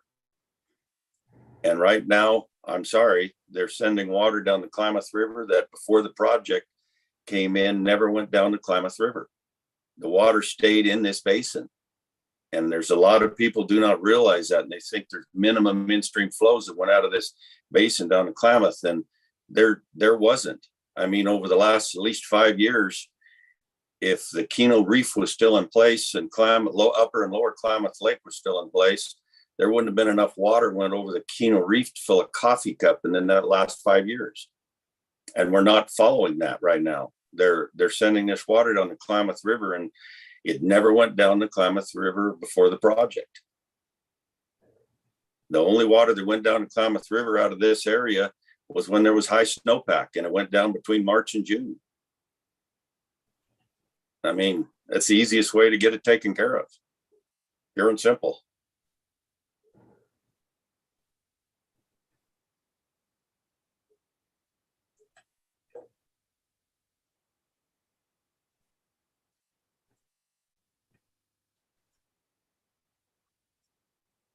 I can guarantee it, TID is going to have they already have a real issue with Oregon trying to tell them what to do. They have a problem with KID telling them what to try to do, So, yeah. That's gonna be real difficult.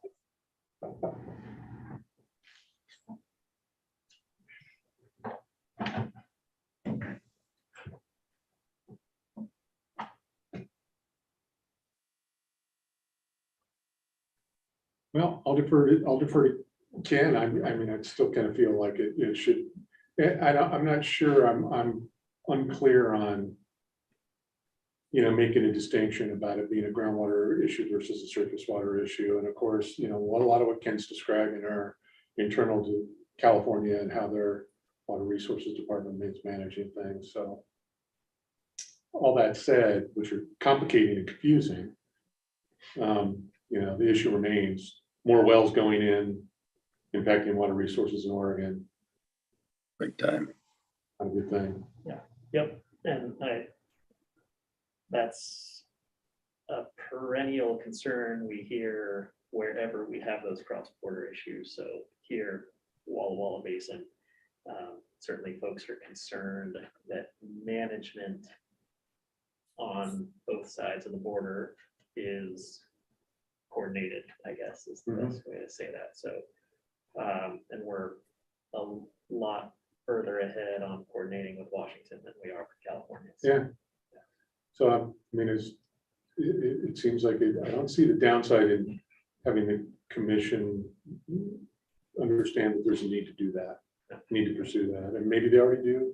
I think that's what I was asking. I mean, is that already on their radar of something that is,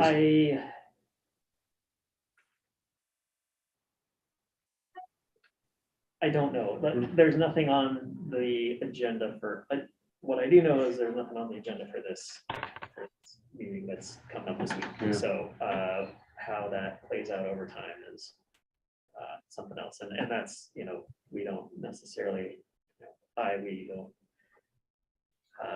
control the commission agenda too much, but certainly can bring it up. And at the very least, as we engage with California Department of Water Resources, I'll just update this group on what we're doing. So. well, if there's no other discussion on that, we are running just a touch behind and we're ready to move on to the public comment portion of today's meeting. So we'll open it up for that. Any comments from the public?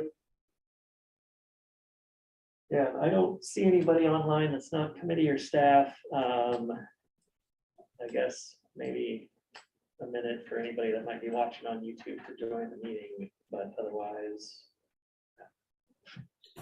Hey, do we have any likes on YouTube yet? Are we getting some viewers? We have one. All right.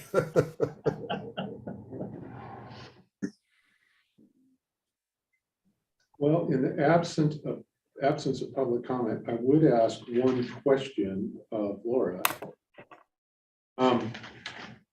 There was I'm trying to look up the House bill. I made a note here about potentially funding AR projects in the state. There was I think a legislative committee meeting a week or so ago. Any thoughts on how that went or what the odds are on that? We provide information to the legislature upon request and don't advocate one way or another. Okay, So, just yeah. no information, come back out the other way. All right, Yeah. fair enough. Does anyone have any input from where the city of Beaverton's ASR project that's going to inject semi-treated urban runoff into my aquifer where their permit is standing? I do not have an update on that permit. I haven't heard any action, which doesn't mean there isn't any action, just that it's not a hot topic at this point. But I will look into that and I can follow up with the committee with an email about the status of the Sterling Hill, I think it's called, ASR project. I just hate to see semi-treated runoff water from urban areas pumped into my drinking water in a critical groundwater area. I'll get you an update on that. For the new committee members, was that just November? We had DEQ come in and give a presentation. Yeah, so that's, the recording of that is available online if you'd like to take a look at that topic. And if you go to the minutes, you can click on a link to get you, these recordings are 2 hours or 3 hours, whatever the meeting is. So just a reminder that the links in the minutes take you straight to the timestamp of when those discussions begin. So Thank we'll you. get there. Yeah. Well, all right then. I think we've covered the agenda. I think we can entertain a motion to adjourn if there's no other comments or. I so move. I'll second it. All right, well then we're adjourned. Thanks, everybody.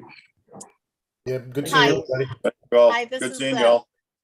Christy talking here. For those of you who came in person, if you could sign your TEDs so you can get reimbursed for your parking, that would be great. There's papers on the corner.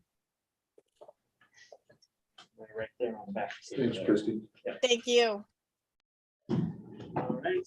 Thanks, folks. Appreciate your time, and we'll see you in either April or June. More to come. Bye-bye.